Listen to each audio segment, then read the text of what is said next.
Bonjour bien-aimés frères et sœurs, c'est un plaisir de me retrouver avec vous pour partager la parole ce soir.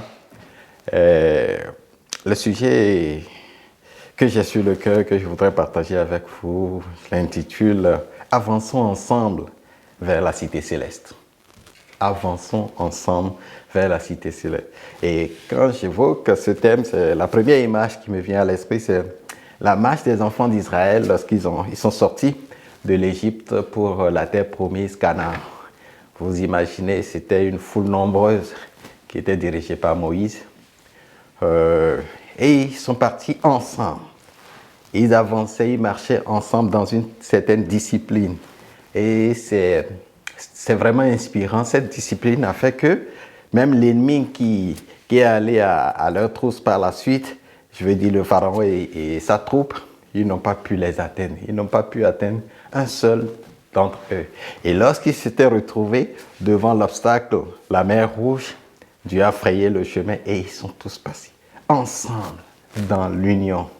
Et c'est cette union que je voudrais que nous puissions regarder, que nous puissions focaliser dans notre marche chrétienne aujourd'hui en tant que enfants de Dieu et en cheminement vers notre cité céleste qui est la maison de Dieu. Alors, pourquoi est-il important pour le Seigneur que ses enfants vivent en communauté de foi chrétienne? Parce que nous sommes en marche vers une cité qui est atteignable par la foi. C'est ça. Et quels sont les bénéfices de la vie chrétienne communautaire? Donc, vous comprenez que l'objectif, c'est de parler de la vie chrétienne communautaire. Les premiers chrétiens vivaient ensemble dans l'unité de foi avant même l'envoi du Saint-Esprit, parce que c'était la condition que Jésus avait posée, dit « Restez ensemble, demeurez, n'allez pas loin ». Et on voit ce passage dans le livre des Actes, au 1er et 2e chapitre.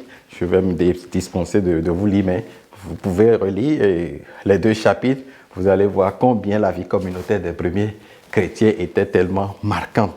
Et c'est tellement puissant. Et ce que je relève, les points essentiels que j'ai relevés dans ces deux passages pour vous, c'est que au verset 13 et 14 du premier chapitre, on dit « Ils se tenaient d'habitude dans la haute maison, en haut d'une maison, pour prier. » Donc, c'est déjà leur coutume, c'est une habitude pour eux de se réunir et de prier, de rester dans cette communion d'esprit à prier. Et ensuite, on dit ensemble, ils se réunissent régulièrement à prier. Donc, vous voyez, il y a cette fréquence régulière, cette pratique qui est devenue le style de vie. C'est vraiment inspirant et cela a poursuivi jusqu'à ce qu'on tombe au chapitre 2, les 4 premiers versets, on voit, c'est dans cette unité d'esprit qu'ils étaient en prière et le Saint-Esprit est descendu au jour de la Pentecôte. Vous connaissez bien l'histoire. On dit, ils furent tous remplis du Saint-Esprit. Il fallait qu'ils soient là, à l'instant même où le don du Saint-Esprit soit arrivé. S'il y avait quelqu'un qui était sorti ou bien qui ne faisait pas partie de la troupe en ce moment, lui, il allait manquer le don en ce moment précis. Mais Dieu fait grâce, ils étaient tous dans cette unité. Et c'est un bel exemple pour nous, chrétiens aujourd'hui, de savoir que nous devons aussi adopter ce modèle comment dit-on, d'essayer de vivre en communauté. Parce qu'il faut dire, nous sommes dans une société tellement individualisée, une société où on a appris à développer le sentiment d'individualisme et on l'a tellement poussé loin qu'on s'est dit, bon, on n'a pas besoin de l'autre. Non, mais la vie chrétienne est faite pour être vécue ensemble. Donc, ces premiers chrétiens ont compris le secret de la vie chrétienne victorieuse. C'est ça, une foi caractérisée par une vie de prière dans l'unité d'esprit et une discipline de groupe. Rappelez-vous l'image de départ que j'ai donnée avec les Israélites qui étaient sortis pour aller vers Canaan. Il y avait quand même une certaine discipline qu'ils ont adoptée dans leur marche, ce qui leur a permis de faire face quand même à l'ennemi et de triompher. Et les implications et impacts du modèle de vie des premiers chrétiens nous inspirent. Et cela, on voit, et je m'en vais pour preuve dans le texte d'Actes, Actes des Apôtres, chapitre 2, le 42e ou 47e verset, je ne vais pas lire, d'accord, mais je prends quelques portions pour montrer que, oui, les chrétiens, ils vivaient en communauté. Et cette communauté leur permettait d'être toujours à l'écoute, fidèlement de la parole de Dieu, de l'enseignement de la parole. Et les apôtres enseignaient ce que Christ leur a transmis. Donc, ils retransmettaient, ils enseignaient ça aux nouveaux chrétiens qui se convertissaient et la foule, le groupe grandissait dans la foi. Et c'est vraiment intéressant de le savoir. Ils partageaient le pain, c'est-à-dire la communion fraternelle et le repas, et ils continuaient à prier. Et c'est ça leur force, le fait de se retrouver. Non seulement ça donne de la chaleur humaine, ils se partagent cette chaleur, ils sont tous, quand quelqu'un éprouve des difficultés avec le soutien des autres, ils se relèvent et continuent le chemin ensemble. Et on voit au verset 43, et ça m'a retenu, on dit, Dieu accomplissait beaucoup de prodiges et de miracles au milieu d'eux, et cela suscitait leur crainte. La crainte ici, leur adoration.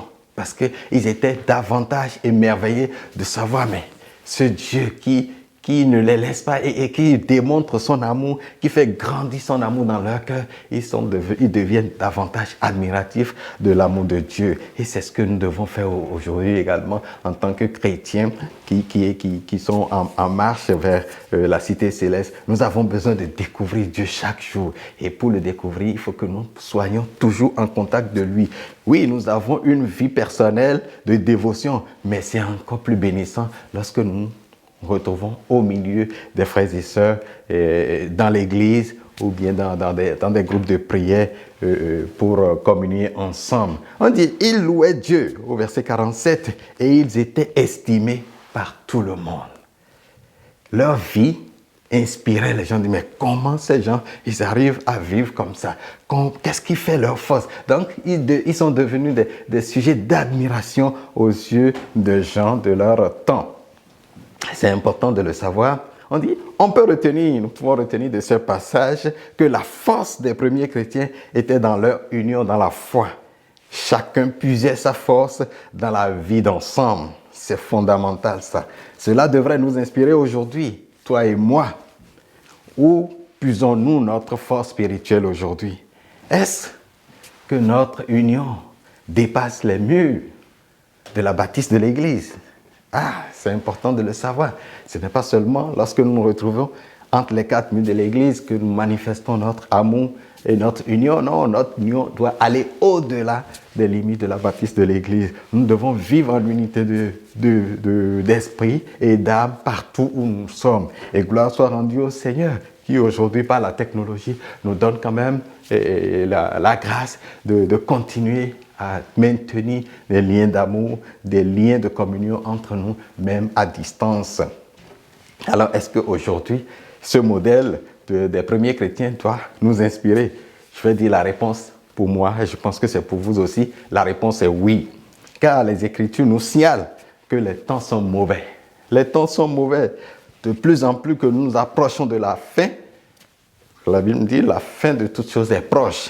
Et les temps deviennent mauvais car l'ennemi, notre ennemi, le diable, sachant qu'il n'a plus beaucoup de temps, il multiplie ses attaques contre les chrétiens. Et c'est ce que l'apôtre Pierre nous dit en 1 Pierre 5, verset 8, et je lis en français courant. « Soyez bien éveillés, lucides. Votre adversaire, le diable, rôde comme un lion rugissant, cherchant quelqu'un à dévorer. » Ah, ça c'est clair. Et quand on voit la vie des animaux, le comportement des animaux, surtout les animaux qui sont les prédateurs, ce verset prend tout son sens. Les prédateurs atteignent facilement une proie qui est solitaire. Vous le savez, j'ai vu des aigles chasser en l'air un oiseau qui se désolidarise de son groupe. Il se rend vulnérable et même en l'air, ils peuvent se faire attaquer. Un troupeau de taureaux qui, dans son parcours, se voit du groupe, un taureau qui s'éloigne du groupe, se rend vulnérable et se fait attaquer facilement par des lions qui sont là, qui ne peuvent pas attaquer tout le groupe ensemble. Donc, cela nous montre que la vie communautaire est fondamentale pour nous chrétiens. De la même manière, c'est ça. L'ennemi est en train de rôder pour voir est-ce qu'il y aura quelqu'un qui va s'éloigner de la communion, du groupe. Parce que dans le groupe, il y a une certaine puissance, il y a une certaine force qui se dégage. N'oubliez pas la parole de Dieu dans Psaume 133, verset 1 qui dit « Oh, qu'il est bon, qu'il est agréable pour des frères d'être ensemble. » Oui, c'est vraiment une grâce d'être ensemble. Lorsque les enfants de Dieu se réunissent, il y a une grâce de Dieu qui les couvre, qui les environne. Et lorsqu'on sort de cette grâce, l'ennemi profite pour pouvoir faire sa chasse. Ne soyons pas des proies pour le diable, l'ennemi. Et c'est pourquoi le Seigneur nous convie vivement à maintenir notre communion en tant qu'enfants de Dieu dans une communauté. Oui, nous allons vivre notre communauté, notre communion avec les frères dans les réunions régulières à l'église, mais aussi il y a des réunions que nous pouvons avoir dans les maisons, dans les cellules de prière. Nous avons la grâce ici d'avoir des groupes de partage et de solidarité qui fonctionnent en présentiel ou bien même à distance, et parmi lesquels, au sein desquels Dieu est en train de faire de grandes choses. Béni soit le nom du Seigneur.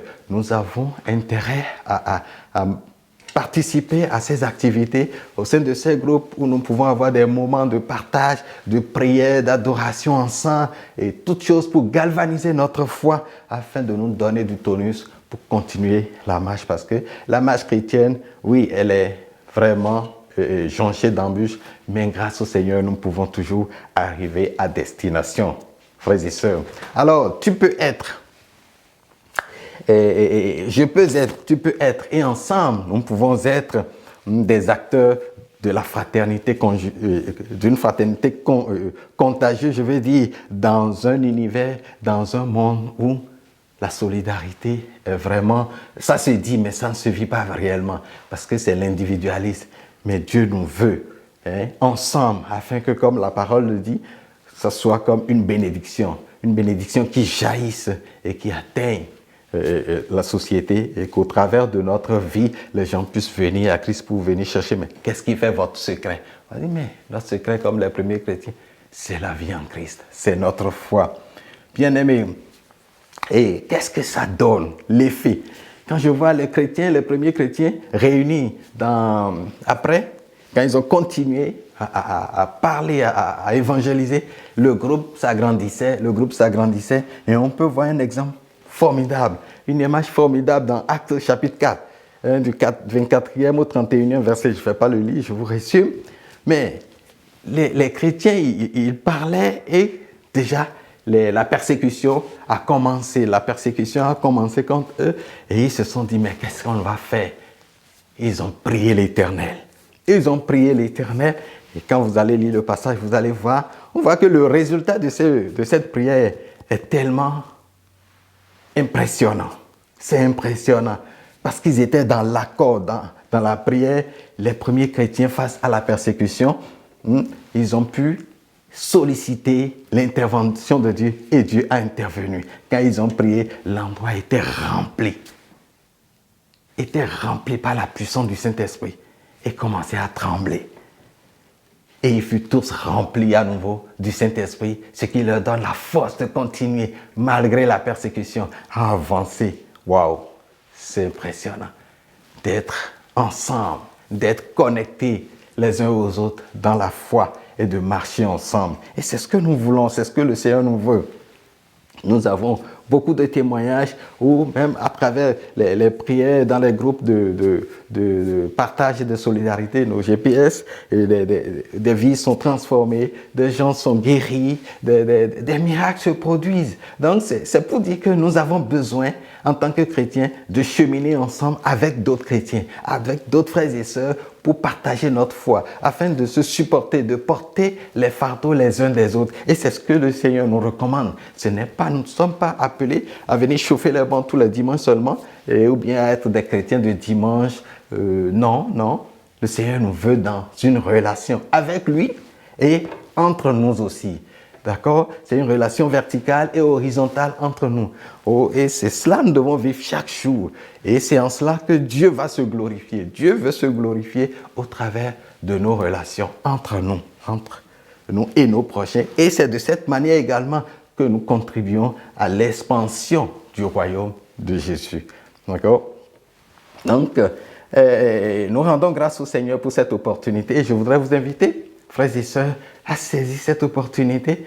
Si vous n'avez pas encore intégré un groupe de partage et de soutien, je vous invite à adhérer, à intégrer un groupe, où que vous soyez. Et les groupes peuvent s'ouvrir parce que c'est aussi un instrument d'évangélisation. Je connais un groupe ou bien il y a des groupes où les gens, vu l'impact, demandent à intégrer les groupes et ça fait du bien de savoir que oui, nous sommes en train de contribuer à l'expansion du royaume de Dieu. Et ça nous fait d'ailleurs du bien nous-mêmes parce que ça améliore notre santé spirituelle. Je précise que nous devons également avoir de façon personnelle notre vie dévotionnelle avec le Seigneur. C'est fondamental. Mais les deux ensemble nous rendent encore plus forts, plus tenaces et jusqu'à atteindre notre destination. C'est pourquoi, frères et sœurs, oui, les difficultés ne vont pas manquer dans notre cheminement. Et ça, c'est sûr, les difficultés vont venir. Mais ensemble, nous pouvons nous soutenir, nous pouvons avoir de l'aide, nous pouvons nous offrir de l'aide. Et c'est ce que Jésus dit. D'abord, l'apôtre Paul dit, lorsque nous sommes ensemble, nous nous réunissons, nous pouvons ensemble chanter des cantiques, louer Dieu, même si seul, je n'ai pas envie de louer, je n'ai pas envie de méditer, je suis désemparé, je n'ai pas le goût de m'approcher de Dieu. Mais lorsque je me connecte au groupe avec les frères et sœurs, je vais recevoir cette grâce de m'emballer à travers les louanges, l'adoration, les cantiques et retrouver ma vie, ma vitalité spirituelle. C'est fondamental de le garder. Et c'est ce que Paul nous dit dans Éphésiens chapitre 5, verset 19. Ensemble, dites des psaumes, des hymnes, des cantiques qui viennent de l'Esprit. Chantez la louange du Seigneur de tout votre cœur, même si ton cœur n'est pas disposé, mais lorsque tu te retrouves avec ton groupe, un groupe de partage, un groupe de frères et sœurs unis en esprit, l'Esprit de Dieu va te toucher, va te revitaliser et te relever et tu pourras avoir le cœur libre de chanter en l'honneur de Dieu. Et dans cette atmosphère de communion dans l'esprit et dans l'âme, la promesse du Seigneur va s'accomplir. Ce qu'il a promis en Matthieu 18, verset 19, dit « Je vous le déclare aussi que si deux d'entre vous s'accordent sur cette terre pour demander quoi que ce soit dans la prière, mon Père qui est dans les cieux le leur donnera et ils ne manqueront de rien. » Cette promesse, je suis fortement convaincu que lorsque nous sommes ensemble, Dieu honore toujours sa parole. Le Seigneur honore toujours sa parole et je vois toujours cette promesse s'accomplir.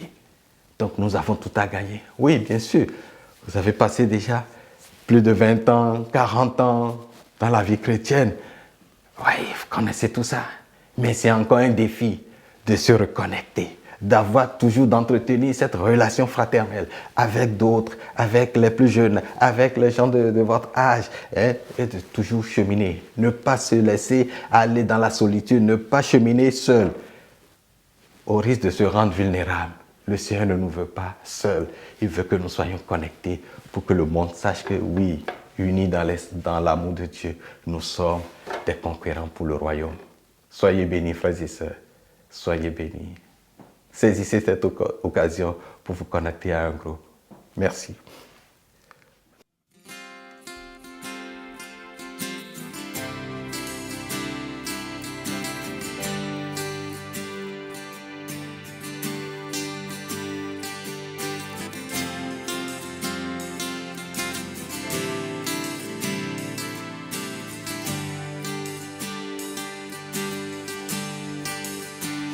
Dieu peut faire infiniment et au-delà,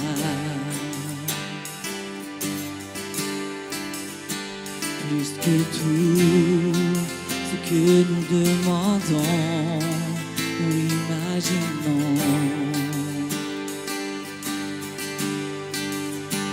Ses promesses, oui, amen, se réalisent. Sa parole, toujours sûre et certaine, elle s'accomplira. Chantons-le ensemble. Car il est puissant. Dieu est puissant, Dieu de l'impossible. Je sais qu'il peut tout accomplir, tout accomplir. Il est sans limite. En lui, je peux tout accomplir, tout accomplir.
Lui soit tout l'honneur, puissance et force, louange et gloire à jamais. À lui soit tout l'honneur, puissance et force, louange et gloire à jamais. À lui soit tout l'honneur, puissance et force.